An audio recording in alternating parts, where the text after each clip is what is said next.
What's going on, everybody? Welcome to another edition of Shoot or Shoot. I appreciate you joining me. Every shot you don't take, you miss. So shoot that thing. Today, we're going to be talking about hypotheticals. So the world, we're full of hypotheticals in the world, and we all, in every aspect of life. Like if this happened during this time, I would have done this, or vice versa, or especially, and it's nothing is not more prevalent than in sports. So if Michael Jordan played in this era, he would do this, or he wouldn't be able to do this, and vice versa, and things of that sort with all types of players of all sports, football, basketball, nothing is excluded.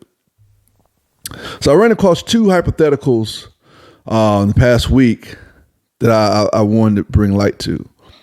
One was, I saw a Pivot podcast with Channing Crowder, Ryan Clark, and their guest was Derrick Henry. And the question was, if Ryan Clark and Derrick Henry met in a hole, who would win or what would happen?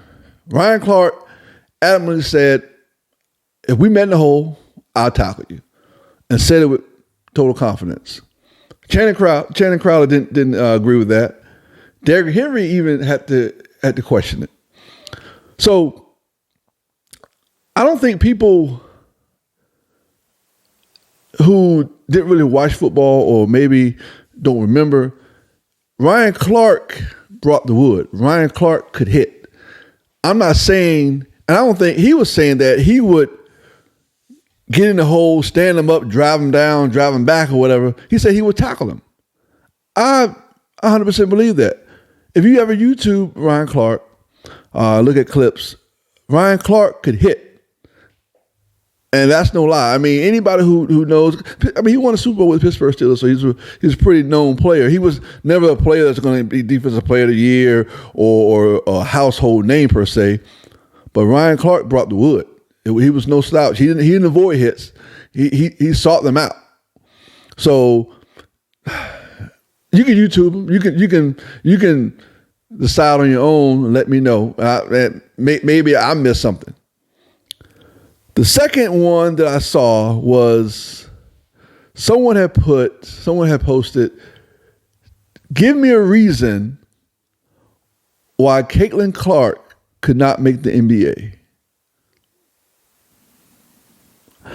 I can give you about 15, but I'm not going to bore you with 15. I'm going to hold your attention with a couple. All right. You have overseas players who can't make a G League roster, and they can hoop. I know some.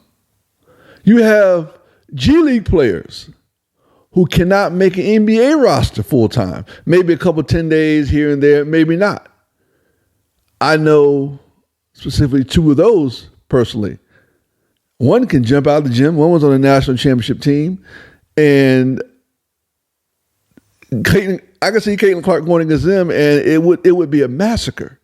So to say she can jump all those other players, the overseas players, the G League players, and maybe some NBA players, and make the league is very disrespectful. And the person who would say that or who posted that, I don't know the gentleman, but I know one thing: he's on crack, because it's no way possible that and Caitlin Clark is a phenomenal talent. Phenomenal. I'm not taking anything from her. She's actually one of my favorite players to watch.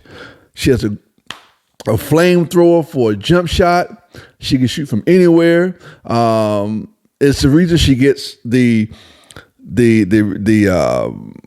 attention she gets, and the reason she gets compared to Steph Curry, because that's Steph Curry like in a woman's body. Viewership has gone up for college basketball over the couple of years, especially this year and this tournament. I think some of the games have outdone some NCAA football games in viewership. So, and that's largely due to Caitlin Clark. And you got Angel Reese to LSU, and then that whole game with the Iowa rematch with LSU, you had two sides. Whether you want to admit it or whether you want to agree with it or not, you had two sides. You had this one side who wanted LSU to lose bad, and you wanted LSU to just destroy Iowa.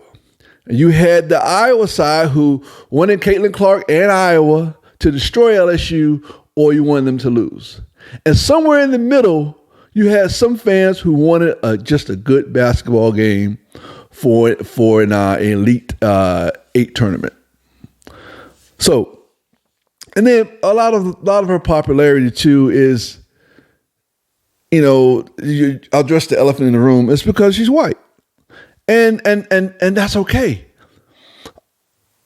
But she is great, as I stated before. But you have Juju Watkins over there at USC, big school, way bigger than Iowa, and more prominent than Iowa in football and basketball. And no one really talked about her throughout the year. You knew about her, you may hear rumblings of, Juju Watkins, that girl from USC had a big game. People started talking about her towards the tournament time. She's a freshman. She set the all-time freshman scoring record for the year. I'm going to say that again. She set the all-time scoring record for a freshman in women's college basketball. That was celebrated, but kind of like, swept under the rug. Let's see what Caitlin Clark's doing. So, and to reiterate what I'm saying and to kind of bring home my point, I'm not alone in this, okay? All right? I'll read something for you that Paige Becker's a speech she had in the ESPYs 2 years ago, all right? This is what Paige Becker said. She says, "With the light that I have now as a white woman in a black-led sport, I want to shed a light on black women, all right? They don't get enough media coverage they deserve. The last season in the WNBA, 80% of the women who won awards were black, but received half the amount of coverage.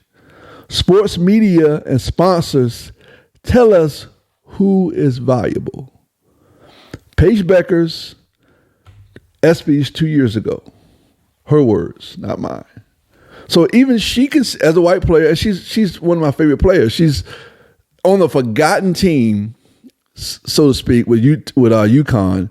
Since they've always been in the mix, but with all the hoopla over LSU, Caitlin Clark, Angel Reese, all that stuff, you get kind of lost in the sauce. But UConn's right there in the Final Four, right there. And guess who they has to play? Iowa. And guess who? Gino Auriemma said that is better than Caitlin Clark, Paige Becker's. So you're going to have that clash. I don't care if they're two white teams or not. I'm going to be tuned in. I'm going to be tuned in to see. It's going to be a good game. I already know it. And then you have South Carolina over there on the women's side against NC State. And the draw for that is you have a player that was with NC State, with South Carolina, that transferred to NC State. Now she has to see those girls again. So all in all, this is going to be a great, great, great Final Four. I'm excited about it. I am going to be glued to the TV just like I was with the men's, and just like I am going to be with the men's. And I hope it's you want to say, I hope the best team win. No, you have your favorites. I want South Carolina to take it all. That's my pick. But I still want to see a good game. So all in all these hypotheticals that we have about women playing in men's sports, yes, in some sports they can be competitive. You have women in football, but they're always kickers. They're not linebackers. They're not offensive linemen. They have a skill position as a kicker who really gets hit and really gets in the in the mix. But all these hypotheticals about Caitlin Clark playing in the NBA should stop. It's just it's ridiculous. It's reckless, and I blame your parents. Until next time, I thank you guys for listening, paying attention to me. The time you did. If you can like, subscribe, share, that'd be great. I appreciate it. I'll be back with more. You guys have an awesome rest of your day. See you next time. Shoot.